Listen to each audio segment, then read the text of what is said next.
Hello friends and welcome to the exams made simple. तो आज हम फिर से वापस आए हैं द हिंदू के डेली क्विज को साथ लेकर के, जिसमें आज जो क्विज आया है वो नवंबर की पर्सनालिटीज पे बेस्ड है। जिसमें नवंबर में कुछ अगर कोई चीज हुई है या नवंबर में कोई बड़ा इवेंट हुआ है उसके ऊपर ये क्वेश्चन पूछे गए हैं।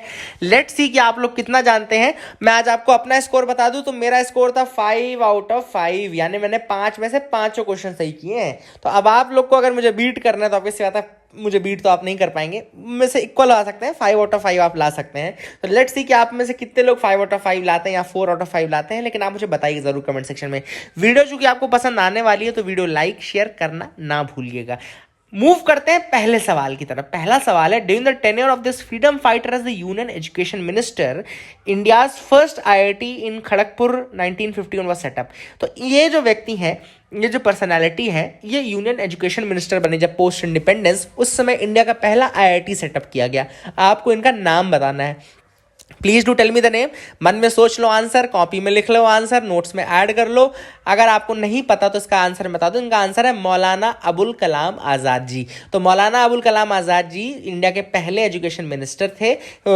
जब इंडिपेंडेंस इंडिया में जब गवर्नमेंट बनी तो उसमें एजुकेशन मिनिस्टर के रूप में इनको लाया गया, और he was very instrumental in formation of the IITs IIM। तो इन्होंने काफ़ी मदद की थी जवाहरलाल नेहरू की। तो इंडिया का पहला IIT खड़गपुर 1951 में उस समय स्टैब्लिश किया गया था। वैसे रुड़की को भी आप बोल सकते हैं, बट रुड़की चूंकि रीजनल कॉलेज के रूप में खुला था इसलिए उसको आईआईटी नहीं बोलेंगे, क्योंकि बहुत पहले खुला था रुड़की, तो है ना। सेकंड क्वेश्चन है, November 7 is remembered as the day when Russian revolution culminated with the Bolshevik party taking power. तो 7 नवंबर एक ऐसी डेट है जिसमें जो बोल्शेविक पार्टी थी रशिया की, उसने पावर ली थी।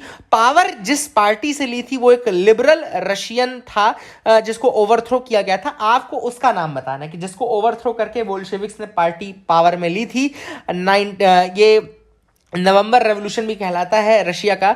नवंबर 7 को ये चीज हुई थी। तो देखते हैं आपकी वर्ल्ड हिस्ट्री कितनी स्ट्रांग है। मेरा आंसर तो देखो सही था। इसका जो करेक्ट आंसर है वो है अलेक्जेंडर केरेंस्की। अलेक्जेंडर केरेंस्की इसका करेक्ट आंसर रहेगा। उनसे पावर ली गई थी। और पावर ली किसने थी, ये भी एक सवाल है ना, पावर ली किसने? तो पावर ली थी द लेनिन ने। लेनिन की बोल्शेविक पार्टी थी जिसने की फाइनली पावर ली अलेक्जेंडर केरेंस्की से। और अलेक्जेंडर केरेंस्की उसके बाद देश छोड़ के भाग गए और हूवर यूनिवर्सिटी स्टैनफोर्ड में पढ़ाने लगे, वहां पे चले गए हूवर यूनिवर्सिटी में, ठीक है ना। तीसरा जो सवाल है वो सवाल है कि 26 नवंबर को कॉन्स्टिट्यूशन डे के रूप में मनाया जाता है। बिल्कुल सही बात है, कॉन्स्टिट्यूशन डे के रूप में 26 नवंबर को मनाया जाता है, क्योंकि जो फाइनल ड्राफ्ट था कॉन्स्टिट्यूशन को वो इसी दिन रिलीज किया गया था। उस समय चेयरमैन थे ड्राफ्टिंग कमेटी के डॉक्टर BR अम्बेडकर, हम सभी जानते हैं। लेकिन आपको बताना है कि ऐसी पर्सनालिटी का नाम जो कि कॉन्स्टिट्यूशनल एडवाइजर थे और एमिनेंट ज्यूरिस्ट थे। He was a constitutional adviser and eminent jurist and he prepared the first rough draft of the constitution. He prepared the first rough draft of the constitution and इनका काम जो था वो acknowledge किया गया था by doctor BR Ambedkar as well. आपको इनका नाम बताना है, बताओ तो जानो, बूझो तो जानू, है ना। तो इसका जो करेक्ट आंसर है आप सबने बता ही दिया होगा वैसे। Let me tell you the answer. इसका करेक्ट आंसर है BN राव। तो BN राव का नाम याद रखिएगा, कॉन्स्टिट्यूशनल एडवाइजर थे ये BN Rao and he was the member of drafting committee as well. और दूसरी इंपॉर्टेंट चीज ये भी है कि BN राव ने पहला रफ ड्राफ्ट बनाया था, याद रखिएगा। Rough draft was made by BN Rao and इसके बाद डॉक्टर अम्बेडकर ने उनका एक्नॉलेज भी किया था। अगला सवाल है, अ member of the constituent assembly. पता नहीं लोग इतने खुश क्यों रहे, क्विज आने से इतने बम पटाखे क्यों फूट रहे भाई। A member of the constituent assembly he went on to be a part of the state reorganisation commission. आपको बताना है कैसे मेंबर ऑफ कॉन्स्टिट्यूएंट असेंबली का नाम जो कि बाद में स्टेट रीऑर्गेनाइजेशन कमीशन का मेंबर भी बना, और ये रिपोर्ट सबमिट हुई थी 1953 में। तो अपन बात करते हैं सबसे पहले स्टेट रीऑर्गेनाइजेशन कमीशन की, जिसमें मेंबर थे 3। एक थे फजल अली वॉज द मेंबर, दूसरे थे हृदय नाथ कुंजरू एंड तीसरे थे KM पानिक्कर।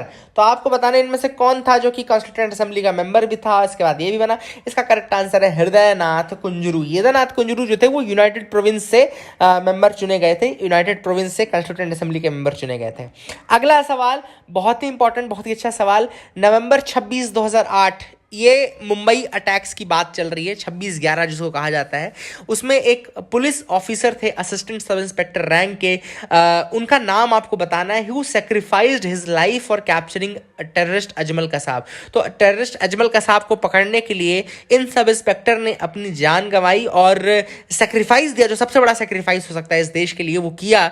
आपको इनका नाम बताना है। इनको बाद में पॉस्थुमसली अशोक चक्र से सम्मानित भी किया गया है। तो you have to tell the name of this personality. आप बता सकते हैं क्या? तो that will be a good tribute to this person. अगर आपको याद होगा, आपको पता हो, तो इनका नाम था तुकाराम ओम्बले।